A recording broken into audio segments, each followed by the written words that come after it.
बहनों भाइयों, अपनी भारतीय जनता पार्टी के बारे में मैं कह सकता हूं, भारतीय जनता पार्टी 24 कैरेट की सोना है। बहनों भाइयों, 24 कैरेट की सोना। आप ये कहेंगे कि आप 24 कैरेट का सोना भारतीय जनता पार्टी को क्यों कह रहे हैं? क्या आपके यहां सारे लोग दूध के धोए हुए हैं?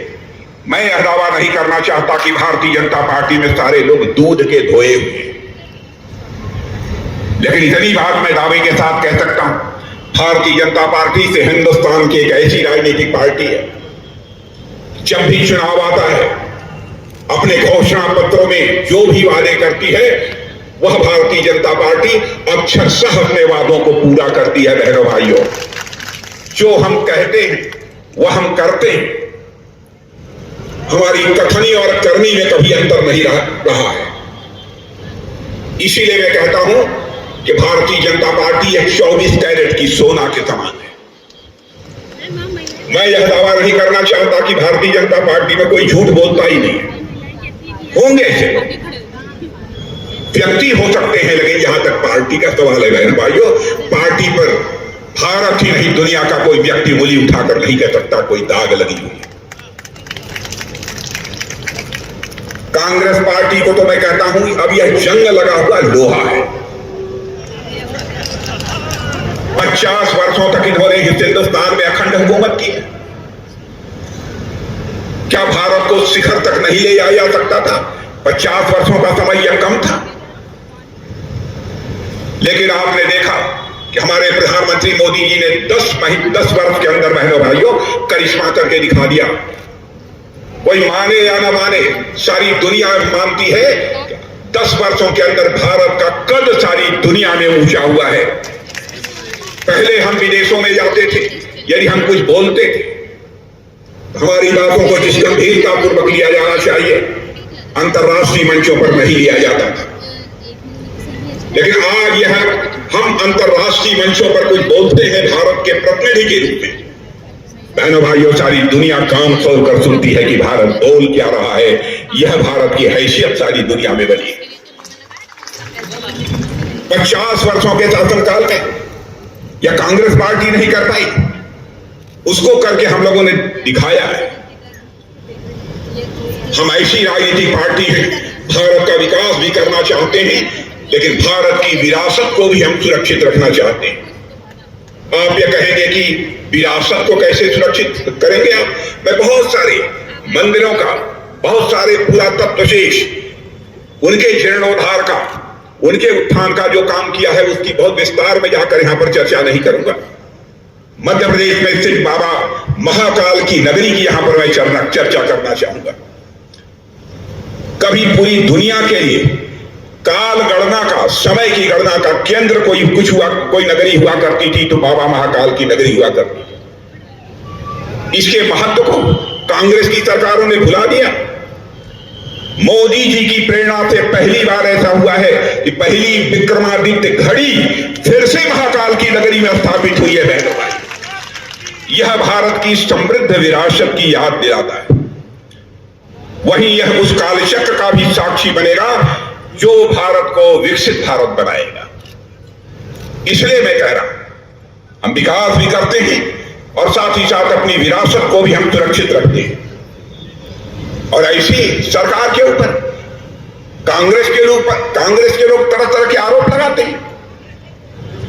10 वर्षों तक हम लोगों ने सरकार चलाई है, भारत ही नहीं दुनिया का कोई व्यक्ति उंगली उठाकर नहीं कह पाया कि हमारी सरकार पर एक भी कोई भ्रष्टाचार का आरोप लगा हो। मैं दावे के साथ कहता हूं जितने भी हिंदुस्तान में कांग्रेस की सरकारें रही सबके ऊपर कभी न कभी भ्रष्टाचार का आरोप लगा है। यहां तक कि कांग्रेस के मंत्रियों को जेल की हवा खानी पड़ी है। बहनों भाइयों, लेकिन यही कांग्रेस के लोग संसद में बैठे रहते हैं, एक भी आरोप हमारी सरकार के ऊपर चस्पा नहीं कर पाए। यह है हमारी भारतीय जनता पार्टी का चरित्र। और कांग्रेस हमारी सरकार के ऊपर, मोदी जी की सरकार के ऊपर आरोप लगाती है। यदि ये तीसरी बार मोदी जी प्रधानमंत्री बन गए तो भारत का लोकतंत्र खतरे में पड़ जाएगा, भारत का संविधान खतरे में पड़ जाएगा। मैं कांग्रेस के लोगों से पूछना चाहता हूं, आप ही लोगों की सरकार थी, श्रीमती इंदिरा गांधी भारत की प्रधानमंत्री थी। अपनी कुर्सी बचाने के लिए किस तरीके से भारत के ऊपर इमरजेंसी उन्होंने थोपी थी और लाखों की संख्या में लोगों को, निरपराध लोगों को जेल के शिक्षों के पीछे डाल दिया था। बहनों भाइयों, 18 महीने तक मैं भी इसी कांग्रेस सरकार की इमरजेंसी के दौरान जेल में रहा। हमारे जैसे लाखों लोग जेल में रहे। मुझे इसी हुकूमत ने 2.5 महीने तक तन्हाई भी दी है, सॉलिटरी सेल में मैं रहा हूं। माता की मृत्यु भी हो गई, तब भी उसका संस्कार करने के लिए भी उन्होंने पेरोल मुझे नहीं दिया था। वो आज लोकतंत्र और संविधान की दुहाई दे रहे हैं। जनता की आंखों में धूल झोंक कर लंबे समय तक राजनीति नहीं की जा सकती। बहनों भाइयों, हमने जो कहा है वह किया है। मुझे याद है कि 1984 में जब हमारा घोषणा पत्र बना था, उसमें हम लोगों ने कहा था जिस दिन संसद में हमको बहुमत मिलेगा, अयोध्या की धरती पर भव्य राम का मंदिर बनने से हमें दुनिया की कोई ताकत रोक नहीं पाएगी।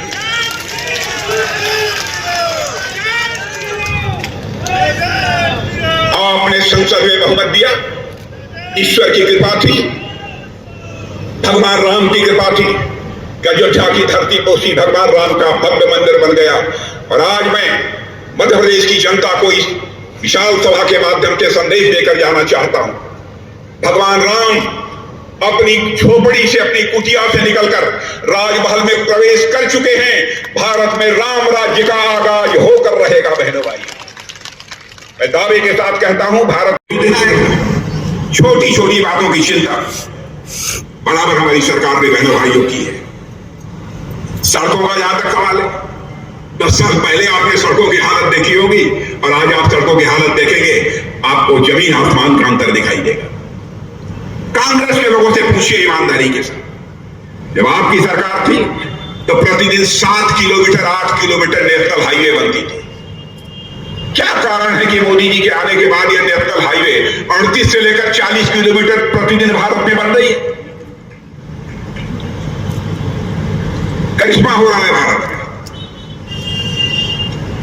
यह कोई छोटी बात नहीं है। अब मैं रक्षा मंत्री हूं, जानते हैं भारत चीन की सीमा, जो भारत पाकिस्तान की सीमा लगी हुई है।